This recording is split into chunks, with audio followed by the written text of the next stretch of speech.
Welcome to this week's episode of Ant on Music. I, of course, am your humble host, Ant. I want to thank you all for coming back and checking out the channel week in and week out. I really do appreciate your support.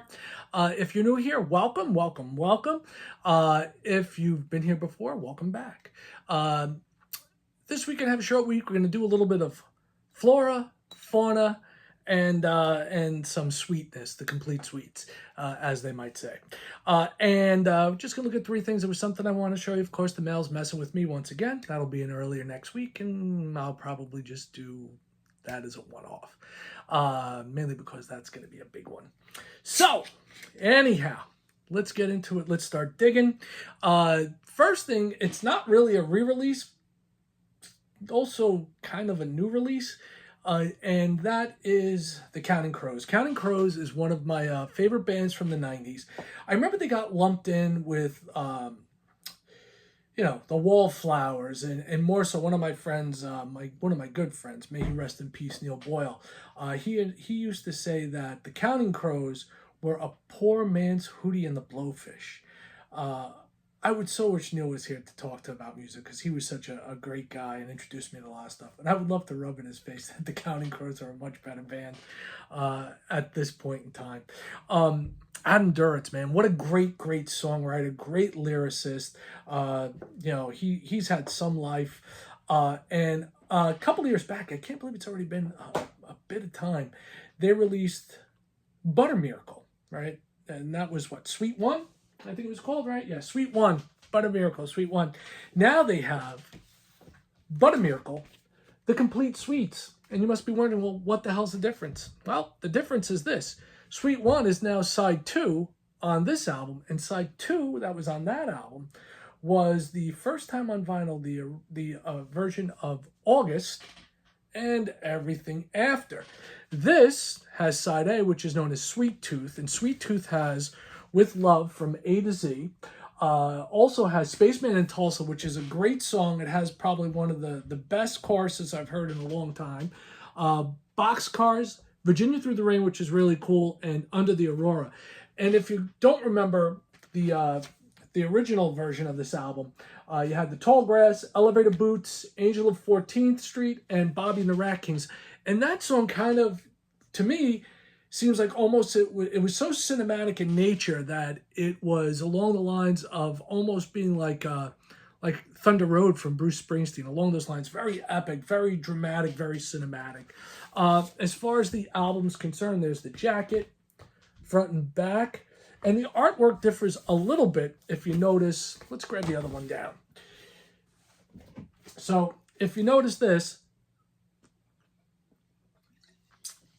excuse me, to compare. All right, so front of the album, it's kind of a little more filled out in detail. I guess that's what makes it the complete sweets. And the back is different, where we just had some buttered French toast right there. This one actually has a young lady sitting on some rocks with flowers in the background. And with this, it's basic black, nothing spectacular. But you do have the labels, which mimic the back of the original album cover. And let's turn it right side up. The flowers on the new album cover. And as far as the jacket is concerned, you've got your lyrics and liner notes. Pretty standard stuff. If you dig the Counting Crows, you're definitely going to dig this one. I got to see them on this tour, which was fantastic. It was very much a lot of deep cuts on that tour. So it was very, very worthwhile. All right, so moving right along. That's kind of like our, indie, alternative, pop type stuff for this week. What else do we got? Well, like I said, we've got fauna and flora. So let's start off with fauna. And I mean fauna like these guys, all right? Talking about Haken, all right? A lot of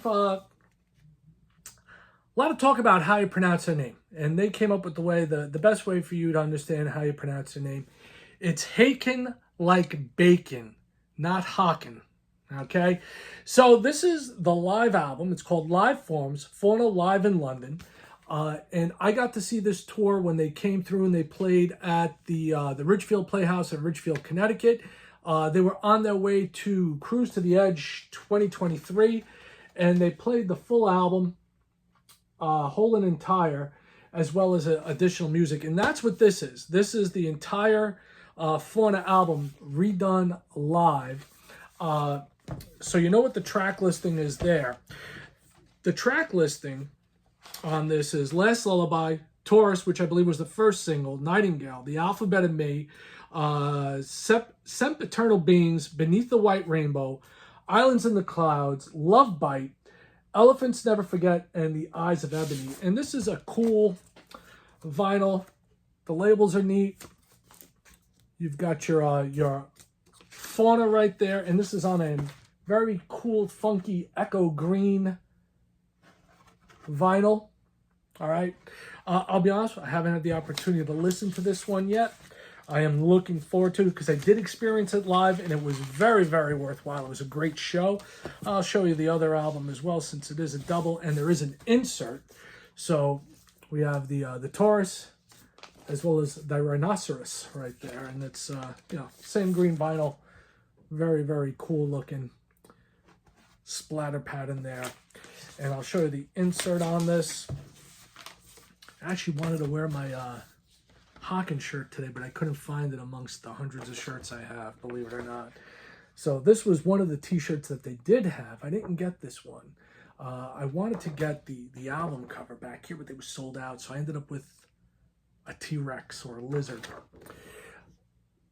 So there you have it. That's all your liner notes there as well.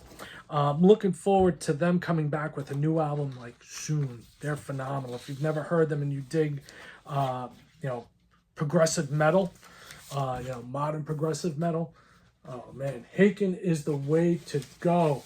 Haken will be making bacon. I'll tell you that much, man. They're stunning, and they really have been hitting the ball out of the park with their past several albums. And Fauna was just an amazing piece of music, start to finish. I really, really dig it. So what's our final thing for this week? Like I said, short week this week. Not a lot of stuff that interested me. That doesn't mean there isn't a lot of good stuff coming out.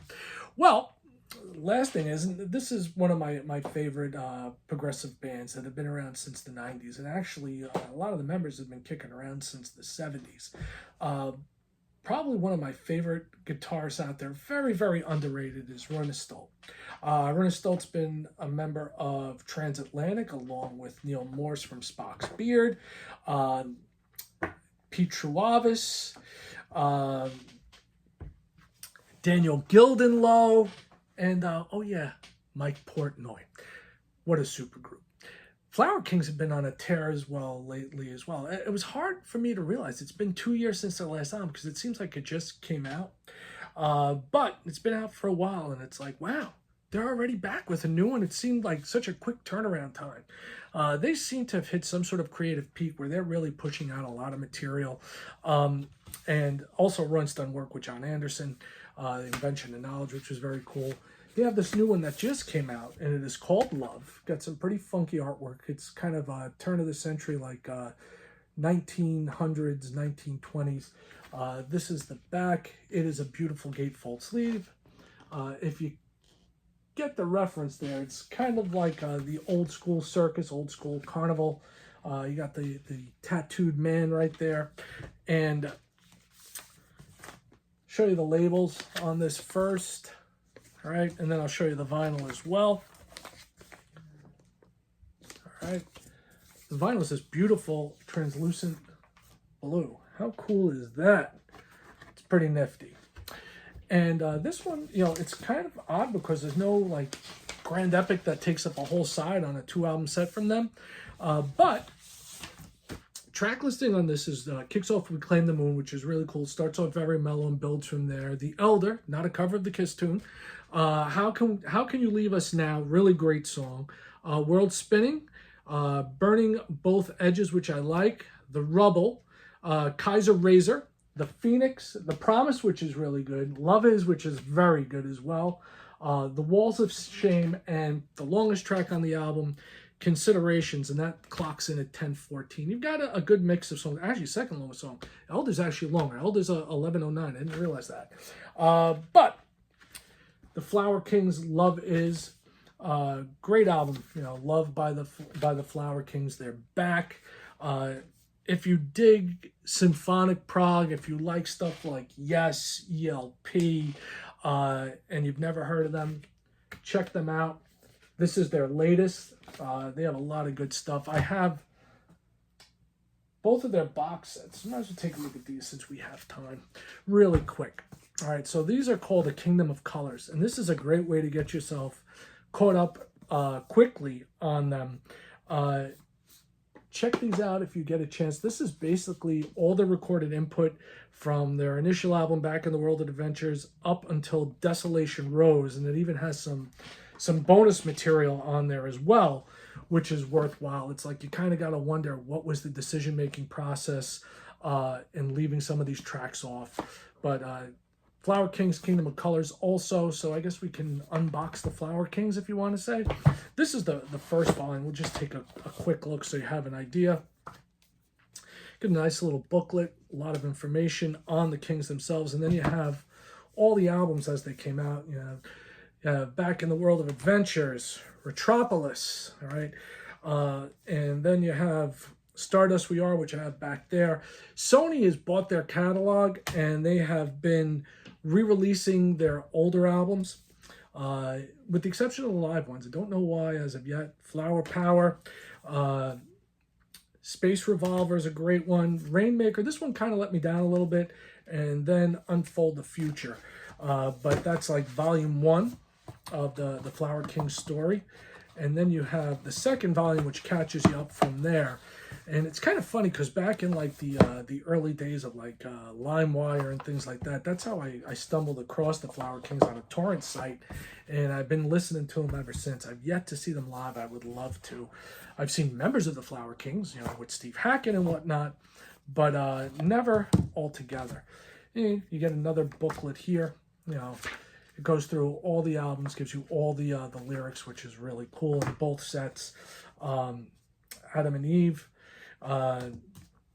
Then you have Paradox Hotel, which is great. And these guys have a pretty good sense of humor about themselves as well, aside from having some really serious musical chops. The Sum of No Evil. Banks of Eden. I dig this album. This one's really good. Desolation Rose, which I have autographed by Royna Stolt. Then you've got a Kingdom of Colors Volume 2, which this is the bonus material, which is great because they give you 3 bonus discs of stuff, which is fantastic, which really rounds out the package. I remember on here a song called Kite, really awesome tune from the Flower Kings. If you're unfamiliar with them, check them out. I definitely think if you dig prog, you'll love these guys. And if you dig prog, how the hell have you never heard of the Flower Kings? That is everything I have for this week. I'm going to be back early next week. I got a feeling because I got something special coming in the mail. Cannot wait to show you. Very excited about it. So that's that. You know, got your lyrics here too. So that is everything I have. Want to thank you so much for stopping by, checking out the channel. I appreciate all the support that I get on this. I love showing you my collection and keeping you up to date on all the stuff that's coming out. And as I always say, peace, one love, music, and I'm out.